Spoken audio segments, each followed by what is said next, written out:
Alrighty, today we are going to be talking about the book Fellowship of the Ring by J.R.R. Tolkien. I think some of you might have heard about this. Shout out books. So for those of you that are not familiar, my name is John, I'm a 33-year-old dude, and I just started reading, and I have been on a quest to read a lot of the books that I did not read when I was a kid.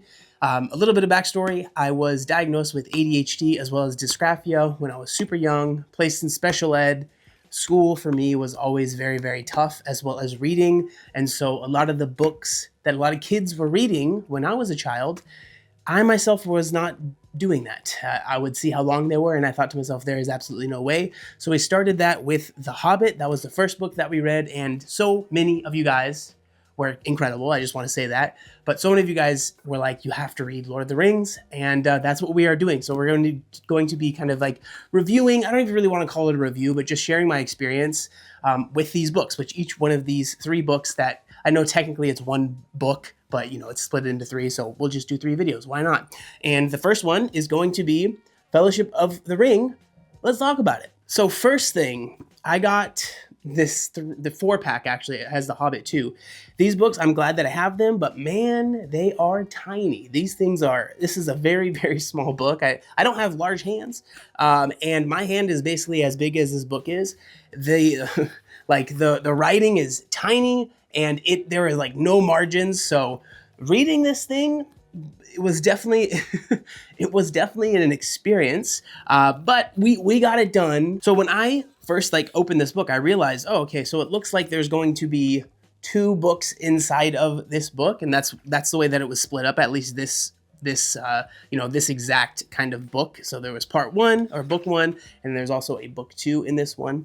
And the one thing that I noticed, right? So with book 1, so this first chunk of the book right here, it felt very, very different than part 2 or book 2 inside of this book, Fellowship of the Ring.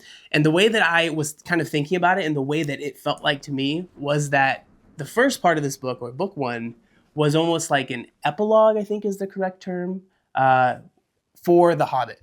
So especially the first chapter of this book felt like an epilogue to The Hobbit. Something that I really liked was the way that the characters were treated in The Hobbit. And obviously some of them kind of came back to this book as well, like Gandalf and stuff like that. But a lot of the characters that were, in The Hobbit were treated very, in my opinion, very well, at least in this first book. I don't really know where things go from there. Like Bilbo, I really, really loved his character. And I mean, I feel that they handled him very well. I really enjoyed the way that they paid respect, paid homage to Bilbo and what he was able to do, but they also were like, but this story is not about him, and we are going to be moving on from Bilbo.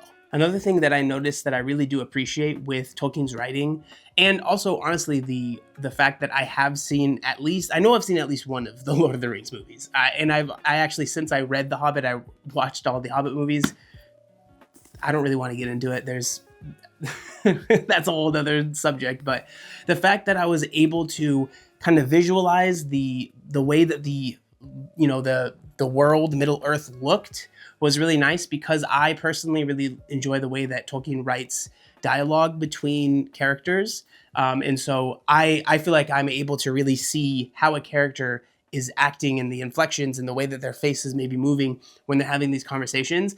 And it makes it so I don't have to spend as much mental energy imagining the areas that they're in, right? Like the world that they're in. Because something that I've noticed, I don't know if this is just me or other people struggle with this, but I feel like I can really lock into conversations and how they're talking and how their face is looking and the way that they are just kind of moving their body when they're having a conversation. But when authors kind of start to explain the way that a hill looks, or how this vista is, or how this trail is winding, I get lost in it. I don't know what it is. I really, really struggle with being able to just picture it in my head. And that was definitely honestly the first part of this book.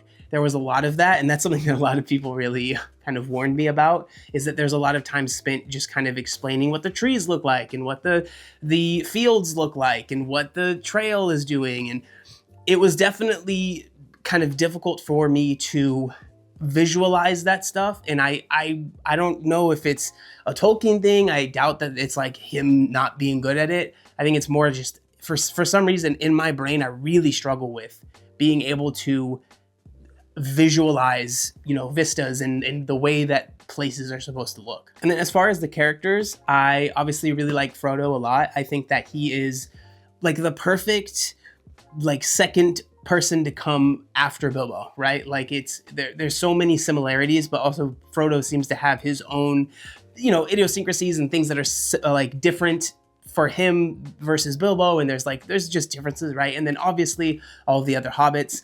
Sam, I really enjoy. I think that he's a fantastic character. He just makes me smile every time that I read really any dialogue that he has in the book. Merry and Pippin, I personally struggle to understand the difference between the two. I just kind of like they seem like they're probably in my head. I visualize them as like identical twins. I don't know if that's a problem with me or I don't know, but. So I kind of struggle with that. And then Gandalf, like, that's kind of the first core group. The way that Gandalf is handled in this book, I think is really cool. There's this level to him that's very similar to how it was in The Hobbit. But then as the book progresses and moves forward, it's like he starts to realize the intensity and how serious matters are and how dire the situation is, and he just starts to get more and more serious as the book goes on. And I feel like it's a really great way to kind of like, when you are locked into how Gandalf is acting and the way that he's reacting to certain things happening, you start to notice, okay, things are getting more and more serious. And it's not a spoiler, but I'm sure you've read the book. But the way that he dies in this book is so badass. Okay, I'm sorry, pardon my French, but it is so freaking cool. Like, I think everyone has seen, the Lord of the Rings movie when he's like, "None shall pass," and it's just like I was visualizing that as I was reading, and I was like, bro, it was just so sick. And I can imagine being a kid reading this book, not before the movies had come out, right? Before everyone knew that, like, obviously Gandalf doesn't die or whatever, and being like, well, damn, Gandalf is no more. What are they going to do? Like, man, the way that is handled is just so sick. And then I think, obviously, that is a big turning point, but there's a couple things I want to talk about before we get into that. Now, going back to book 1, right? I was so confused because, again, I think I've seen the original movie one time, maybe when I was like 10 or 11. I don't really remember. And I got to this chapter where they met this man called Tom Bombadil. And I was like, this guy, he seems incredibly strong, and he can do whatever he wants. And I was like, I don't remember him. Is he in the movie? I don't think he's in the movie. And I was like, who is this guy? He felt like he was like, he had so much, like, honestly, he felt like he was more powerful than Gandalf himself. Like, and I was just like, I was so confused. And I thought it was so funny because when they got to Elrond and they did that, round table thing, and they kind of brought up like, why don't we just give the ring to Tom Bombadil? From what I understood, it seemed like they basically said, bro, he is so powerful that he will be like, this ring, I don't care what happens with this. It's not going to affect me. And so they were like, because he is so powerful, he just won't realize the gravity of the situation because it just won't affect him. And so, no, we cannot give it to him. And I was just like, bro, why was he not in the movie? I don't understand. I had so many people tell me that you just have to get through the first part because it might feel a little slow. It's definitely a slow burn. There's a lot of kind of explaining the way that trees look and the way that hills look and all of that stuff. Once you get through that, part 2, it definitely, the action and the whole like company and everyone being together, that really starts, and that's 100% true. I'm very, very thankful that I had so many nice people kind of let me know that, because I kind of knew what I was getting into when it came to starting the book and just understanding, okay, it's going to be a very slow burn. And it does make sense, right? Because if you think about it, this is technically one very long book that they just decided to split into 3 different books. So in reality, it's really only world building for, maybe like 15% of the actual 3 books, but it feels like half of this book is world building because it technically is, but it's not supposed to be its own book, right? I really enjoy, I mean, honestly, I enjoy all the characters, you know, the side characters. Side characters feels weird to even say because they do really feel pretty fleshed out, especially like Aragorn or Strider, right? I thought, because I was like, okay, I remember this Aragorn guy in the movies, he always wore black. And so when they were talking about the Black Riders at the very start of the book,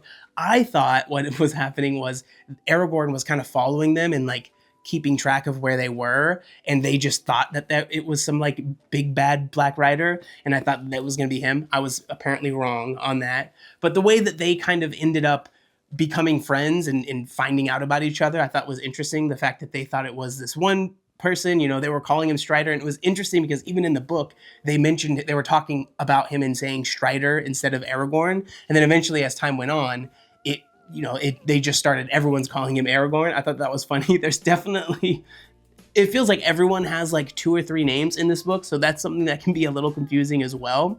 Another thing that I thought was interesting, going back to Tom Bombadil, was unless I'm misremembering, that was the first time that Frodo put on the ring. And I was like, wow, I would have assumed that he put on the ring because he was terrified in a situation, you know, and he put on the ring and it saved him in that situation. But from what I understand, it was like Tom was just messing with him, took the ring, and then gave it back. And then Frodo was like, bro, I don't know if this is actually the ring. And then he put the ring on and he was like, okay, that certainly was it. I just thought that was interesting because I was not expecting that at all. But with all of the side characters, like I said, I really did enjoy everyone. Aragorn, super cool guy. I mean, I don't know how you could not like him. Legolas, super cool. Gimli is my dude. I mean, I always remember that scene in the movies. I don't remember which one it's in, when they're like fighting on some sort of gate, and then they're like, Legolas has killed like, I don't know, a bunch, and he's like, that's 15, and then Gimli's like, that's 3 or something like that. That always I just picture that, and the fact that their relationship, it really is kind of like that in the books, right? Where they at first were like, they didn't like each other, and then eventually they became fast friends. I really like that a lot.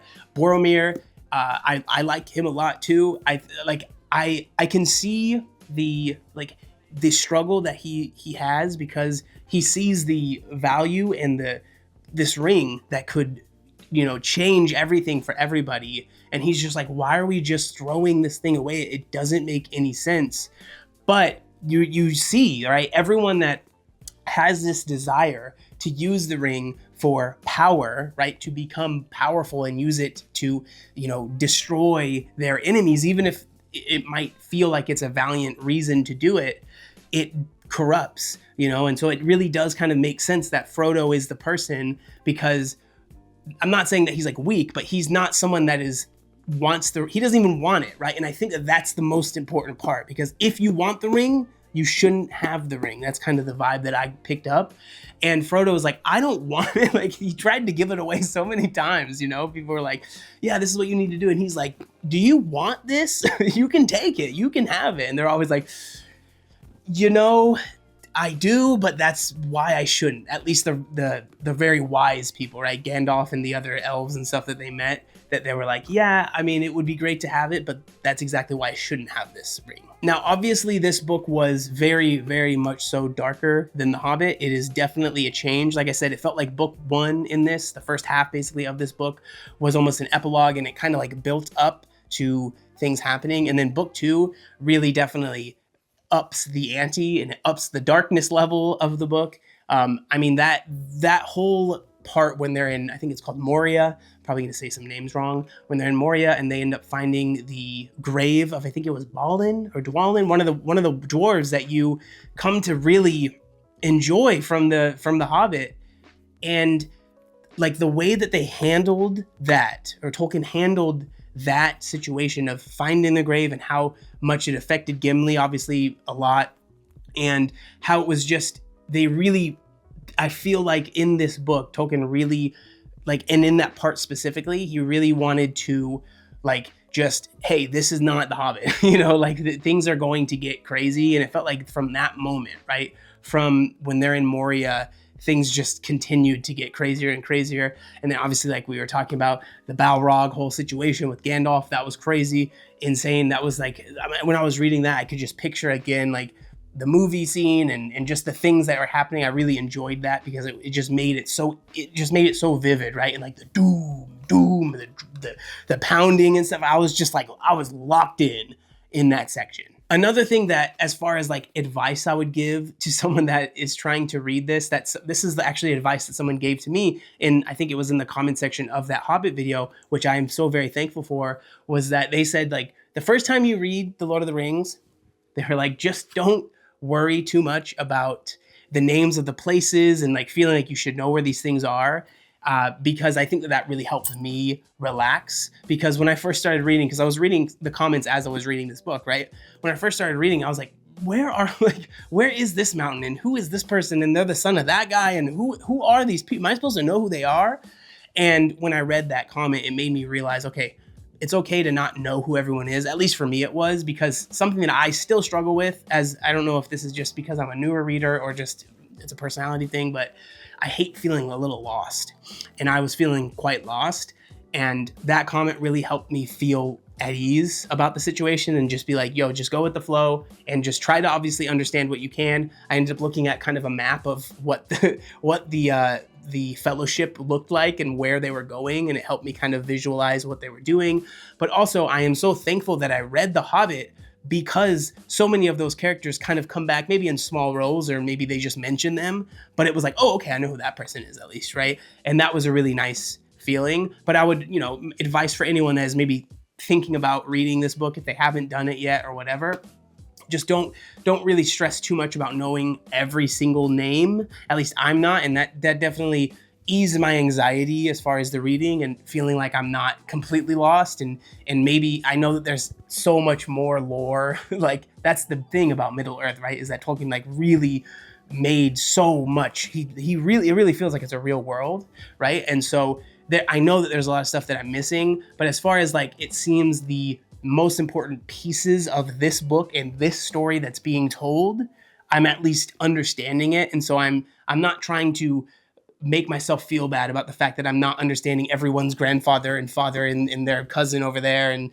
the name of this mountain over here. And you know what I mean? Like there is a lot, and it can feel overwhelming. And I'm just trying to accept that I'm not going to know everything and just enjoy the story for what it is. Another thing that I feel Tolkien did such a great job about was the moments when Frodo would put on the ring and just how funky things got, how just warped things would be and how crazy he would feel. Again, that was something that I remember from the movies. Just like he put on the ring, and it was never just like put on the ring and okay, boop, I'm invisible and I can just do whatever I want. It was always like you put it on and yes, you're invisible, but you're also dealing with a ton of other things. And so I like the way that he wrote those scenes, or those parts of the book, really stood out to me as like, man, I think that I can see why, especially during when this came out way back in the day, it was just so different, because it was just so bizarre. It was very, like, it made you feel uncomfortable, and that was exactly the reason, right? And the way that this book, quote unquote, ended, I thought it was just interesting. They kind of ended up just being like, Frodo and Sam were just like, all right, peace out, y'all. We're going to do our own thing. We're out of here, right? Because Boromir ended up freaking Frodo out and just like being really weird about the ring and being like, just give it to me. I just like, come on, let me just borrow it, right? And Frodo was like, all right, I got to go. I got to do my own thing. Like, clearly this isn't working. And so obviously I'm super looking forward to the next book. We're going to be reading that soon. I think the way that I'm going to split it up is I'm going to read one of the Lord of the Rings books. I'll read a book in between, and then we'll keep going that way, just so I'm not burning through it all, and maybe I can kind of spend some more time, just thinking about the book and processing the stuff and stuff like that. And I'm going to be honest, I might watch the movies. Like, I'm probably going to watch the first movie after I finish uploading this video, because I'm just very much so looking forward to it. And so I think that'll be fun. But yeah, I just wanted to say I'm really enjoying it. The first half was definitely like, okay, what's going on here? But the second part of this book was very, very interesting, and I cannot wait for book 2 and 3.